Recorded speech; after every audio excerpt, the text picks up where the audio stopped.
The Boy Who Lost His Face by Louis Sachar, 27. The gate creaked as David pushed it open. He walked slowly up the path to the house. The garden, which had been trampled by Roger and Randy, had been replanted with yellow and white chrysanthemums. The broken window next to the door had been fixed. The rocking chair was stuck in the back corner of the porch. It seemed almost ghost-like, teetering slightly as David stepped up the old wooden stairs onto the splintered porch. The poor old woman is probably afraid to sit and rock anymore in her own front yard, he thought. Poor old woman. He wondered how he could still think such things. She was a witch. Pants just don't fall down. He approached the door and smiled uncertainly at the word welcome printed across the old straw mat. He tried the doorbell, although he could tell by looking at it that it probably wouldn't work. It didn't. It practically fell off the wall when he pushed it. He had to pull open a torn screen door so he could knock on the heavy wood door behind it. There was an odd-shaped door knocker. He knocked a couple of times with his fist, but that didn't seem to make much of a noise, so he lifted the heavy metal door knocker. Then he realized it was in the shape of a shrunken head. He knocked it twice against the door, then simply stepped back. The screen door banged shut in front of him. He didn't know what he would say when Mrs. Bayfield opened the door. If she opened the door, all he could do was tell her he was sorry and beg her forgiveness. He heard movement inside the house. Then the doorknob turned, and the door opened a few inches. Mrs. Bayfield peered out at him from under a safety chain. "I'm sorry," he said. "I'm really sorry. I know I should have said I was sorry earlier instead of pouring lemonade on my head, and I'm sorry I didn't. I guess I just didn't believe you put a curse on me, but that doesn't matter. I should have said I was sorry anyway. Whether or not you put a curse on me, the curse shouldn't have anything to do with it. Even if my pants didn't fall down, I shouldn't have even been here in the first place. I should have never pointed my finger at you, whether you know what it means or not, although I guess you probably do. I thought it would make me popular, but I never wanted to hurt you. You have to believe that. It's because I have no face." He didn't know if anything he said made sense. Mrs. Bayfield didn't say a word. "What else can I say?" he asked. "I'm sorry. What do you want me to say?" The door closed. There was a clicking sound, and then the door opened wide. Mrs. Bayfield was wearing a plain brown knit dress, and she leaned on a plain wooden cane. She looked older than he remembered. For some reason, it made him glad when he noticed that she had on the same red high-top sneakers. "Come in," she said. He stepped inside. Although the outside of the house was old and run down, the inside was beautifully and lavishly decorated. The floor to the entryway was covered with green and white marble tile, and the walls were covered with a rich red and black cloth. A large oval mirror encased in an ornate gold frame hung on the wall in front of him. He smiled mockingly at his lucky clothes as he saw himself in the mirror. "You look like a Greek poet," said Mrs. Bayfield. The smile left his face. He turned and looked at her in awe. He shouldn't have been surprised. He already knew she was a witch. At least he thought he knew that. But those last words erased any doubts he might still have had. It was exactly what Tori had said to him before his pants fell down. Felicia Bayfield obviously had seen and heard everything that had happened to him.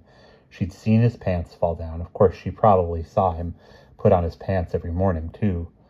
He got even more proof, not that he needed it, as he passed a small table with a telephone. Next to the phone was a pad of paper with David Ballinger written on it. Under his name was his phone number. He nodded as he looked at it. So she was the one who had called him last night. She led him into the living room. He felt his eyes widen as he looked at all the strange and beautiful masks hanging on the wall. He sat down on the edge of the couch and stared at them.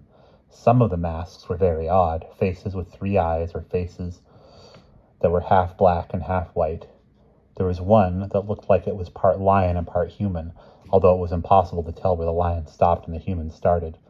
But the eeriest ones looked like real faces. He couldn't tell what they were made of. They seemed to have too much texture to be paper or plastic. There was a woman with a double chin, a man with a deep scar, and one mask in particular that he couldn't stop looking at. It was the face of a very ordinary man with wire-rimmed glasses and a tiny birthmark on his cheek. The mask extended just below the man's chin, so that there was the very top of a tie, and just above his head to the very bottom of a hat. David had the feeling that if you removed the hat and tie, the face would just dissolve away. He turned his eyes away from the masks to the wrinkled face of Mrs. Bayfield. She was sitting in a large overstuffed armchair across from him. "What happened to your friends?" she asked. "Oh, you mean Roger, Scott, and Randy?" They're not my friends. Scott used to be my best friend, but not anymore. Roger and Randy were never my friends, not even then. They're the ones you should have cursed, not me. I mean, I'm not saying I wasn't partly to blame, but they're the ones who knocked you over and poured lemonade on your head and stole your cane. Why'd you pick me? I just sort of went along with them. I wonder,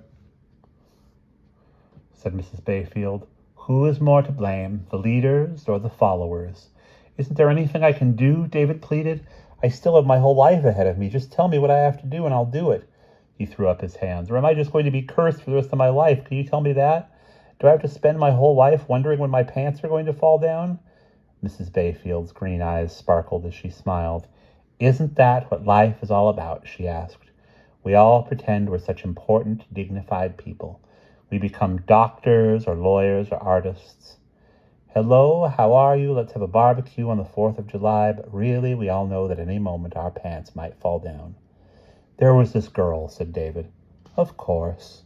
I know you know, said David. It's just that I think she might have liked me. Did she? Do you know that? Can you tell me? I know it doesn't matter anymore, but can you tell me what she would have said if my pants didn't fall down? Mrs. Bayfield pushed out one side of her face with her tongue. David shook his head.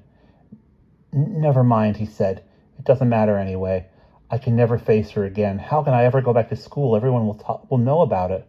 And then my brother will hear it at his school. He already thinks I'm the biggest stooge on earth. Bring me back my cane, said Mrs. Bayfield. And then David looked up. And then you'll remove the curse? Bring me my cane, she repeated. And that's the end of chapter 27.